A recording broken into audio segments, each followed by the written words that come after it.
Baik, kita tahu bersama bahwa debat kelima kali ini akan jadi yang pamungkas bagi ketiga calon presiden. Di debat kelima, kali ini akan berlangsung dengan tema kesejahteraan sosial, pembangunan SDM, dan inklusi. Dan ada juga subtema yang akan hadir di dalamnya. Dan kali ini CNN Indonesia akan menyoroti terkait subtema ketenagakerjaan dari data-data yang sudah dihimpun oleh tim Litbang CNN Indonesia. Kalau bicara ketenagakerjaan, tentu erat kaitannya dengan adanya Undang-Undang Cipta Kerja.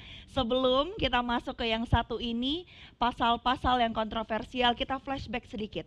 Bagaimana kemudian Undang-Undang Nomor 11 Tahun 2020 tentang Cipta Kerja ini menuai sejumlah pro kontra, kritik yang ada di sana, kontroversi.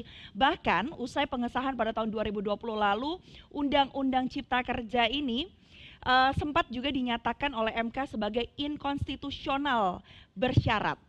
Artinya adalah undang-undang ini dinilai cacat formil karena proses pembahasan hingga aturannya itu juga tidak sesuai dengan aturan dan tidak memenuhi unsur keterbukaan. Akhirnya dipersilahkan untuk diperbaiki selama 2 tahun sebelum nantinya dinyatakan inkonstitusional bersyarat secara permanen. Namun ternyata faktanya pasca putusan MK itu pemerintah justru menerbitkan Perpu nomor 2 tahun 2022.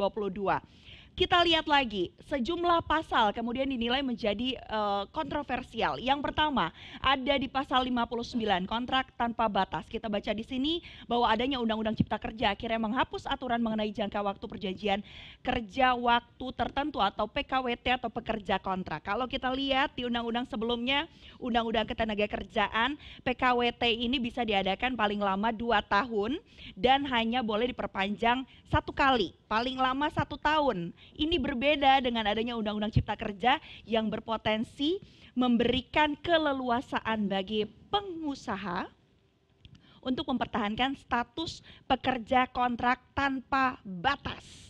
Selain itu ada juga ini pasal 88, pemerintah memegang kendali soal pengupahan di mana ketentuan lebih lanjut baik itu pemerintah daerah, kabupaten, kota kemudian bisa memiliki kewenangan untuk mengatur terkait dengan pengupahan hingga akhirnya berkaitan dengan pasal 156 pula yang dinilai menjadi salah satu pasal yang kontroversi karena besaran pesangonnya juga mengecil.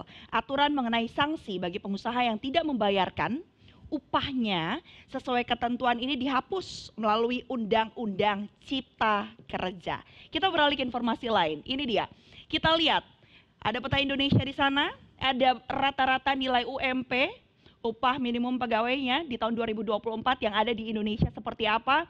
Ada Sumatera, Kalimantan, Jawa, Bali, NTB, NTT, Sulawesi, kemudian ada juga di Maluku, datanya kami tampilkan di sini, Maluku Utara pula. Kalau kita bicara soal UMP, kenaikan UMP ini berdasarkan adanya PP 51 tahun 2023 yang mengatur tentang formula penentuan upah yang ditentukan berdasarkan inflasi, pertumbuhan ekonomi, dan juga indeks tertentu. Jadi sudah dipastikan bahwa kenaikan UMP-nya ini tidak akan lebih dari 8%.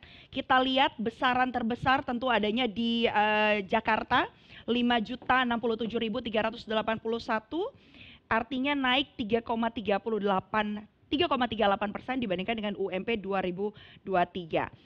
Sudah bahas UMP, pas kalau kita bahas informasi yang berikutnya ini. Nih, yang bikin rata-rata jadi agak-agak pusing nih kalau ngelihat tayangan atau grafis berikutnya, biaya hidup.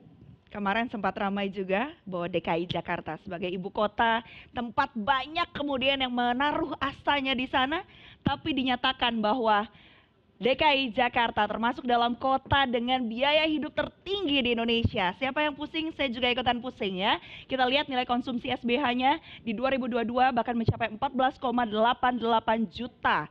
Sementara kalau kita bandingkan tadi dengan UMP yang ada, nah ini sisa-sisanya nombokin dari mana ya.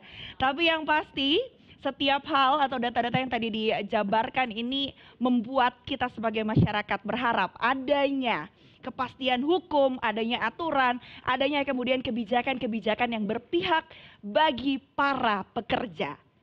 Kira-kira siapa ya dari ketiga paslon ini yang bisa menjawab tantangan-tantangan dan kegundahan hati kita?